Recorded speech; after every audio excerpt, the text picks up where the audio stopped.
Hello, Taggers, this man, and welcome back to some more World of Tanks console. And today we're going mad in the T110E5 Tier 10 American heavy tank, the one without the autoloader. And I was about to say it's not an OP autoloader, but I don't think anyone will say the E5 isn't OP at the minute. Since it's buff, this thing is an absolute nightmare. I feel sorry for anybody grinding Tier 8 tanks at the minute. Some of the Tier 10s you have to fight these days are just... Wow, the E5 from the front. If you want a low pen Tier 8 tank, may as well just run away. Anyway, so that's not the sort of topic for this game. You have seen me use this position on this map multiple times, and you also saw Parko use it in his T62A to even better effect than I do. I'm in a Tier 10 heavy, so should I be here being a medium? Well, that's the thing, isn't it, with stereotypes of tanks in this game. The E5 has enough gun depression, it's mobile enough, and a good enough handling gun, but it can fill in for medium tanks. And when you combine that with some massively OP frontal armour, it really doesn't matter too much where you take this tank. It can do pretty much all of the jobs really well. Although, if you snipe like a tank destroying this thing, you are really not doing yourself any favours, because this thing is beast. It can go anywhere, do anything, shoot anybody, and it has heat rounds to deal with anything, basically. There's nothing it can't really do. The only thing I find with this tank that annoys me, but it kind of probably is my own fault though, it gets ammo racked from shots to the front drive wheels. And that's caught me out a few times. I've had a couple of games lately where I could have had huge carries, and I've made one mistake, got ammo racked, and it's seen me not being able to pull it off. Give it a good attempt though. Anyway, back to this position. Yeah, you can do the same thing from both sides of this hill.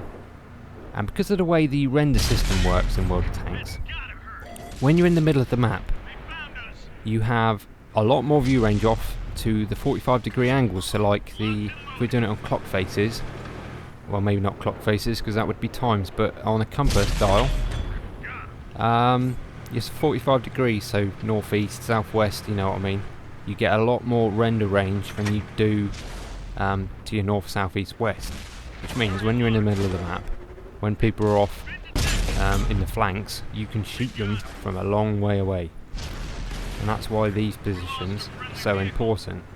It doesn't matter who goes there, as long as they can shoot people and they can stay alive. Just having people there can win you games. Don't really need to be here in this game, because some of the mediums on our team are actually doing what they should do, which is nice. But gonna farm plenty of damage and win the game, and that's what it's about really, isn't it?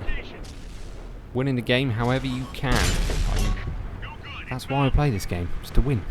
I don't understand these people that play this game to sit in the back corner of a map and just swing their turrets around.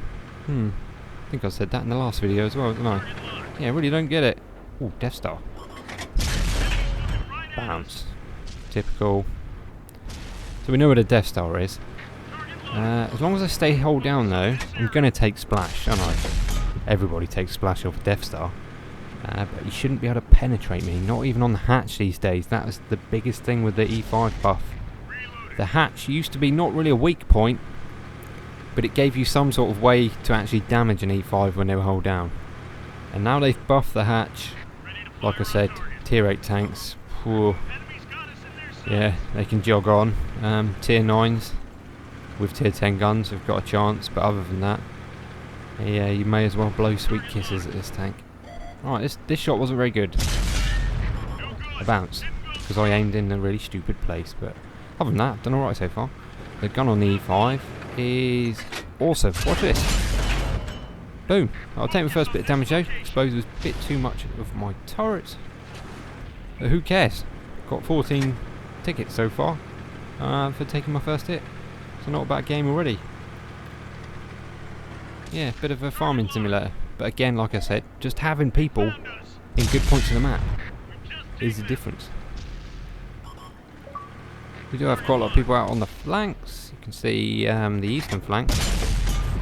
They've won that flank and they're pushing around now, so that's that side of the map secured. Just need to help out over here. Yeah, the big thing with the E5, the side and rear armour's not that good, but the frontal armour is OP. So it's one of those tanks you don't really have to angle that much, and if you do angle it a lot, you're actually seeing yourself off. You just want to keep it sort of wiggling around, not giving people an easy shot on the lower plate. But look at this gun, you just swing it round. Alright, admittedly I didn't get the shot on that guy there. Right, waffle spotted, load my high explosive, and I think I messed this shot up actually. So I see he starts to move, and I didn't correct for it, and that shot misses. It's about 500 damage missed there. Have a quick guesstimate, and he gets spotted again just afterwards. It was a good guess though, just not quite good enough, and he goes down. There's another bit of damage missed. AC-15, look at that gun handling. This is a heavily armoured tier 10 heavy. Couldn't do this in an IS-4 or an IS-7. Could in the Chieftain though. Can't wait to get that tank.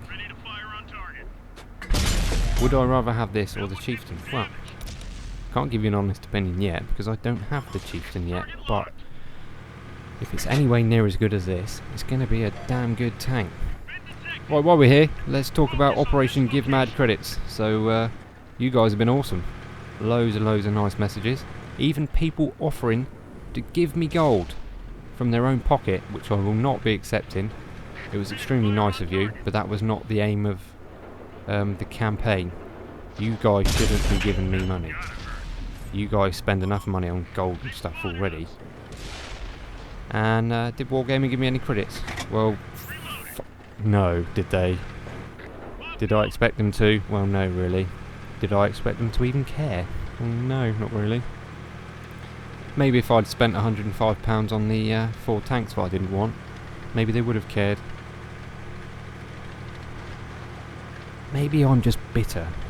Old and sour and bitter. Oh, ST1, come on. See what I mean? ST1 armour is pretty tidy, but against this sort of gun, with the accuracy and decent pen, not a problem. It's just farming damage. Right, so have a look over. There's a Death Star. Yeah, and he spins around and I hit his upper plate. One of the few places you can bounce. And he's looking at me. And I get a bit sheepish. He can one-shot me at this point. And he derps his round into the train. So that gives me about 24 seconds just to try and kill him now.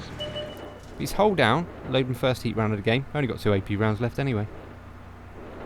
There we go, come on, he's down. And I didn't notice the medium went down. It took me a long time to try and start my cool little pose at the end, and I missed it. Anyway, let's on to the results.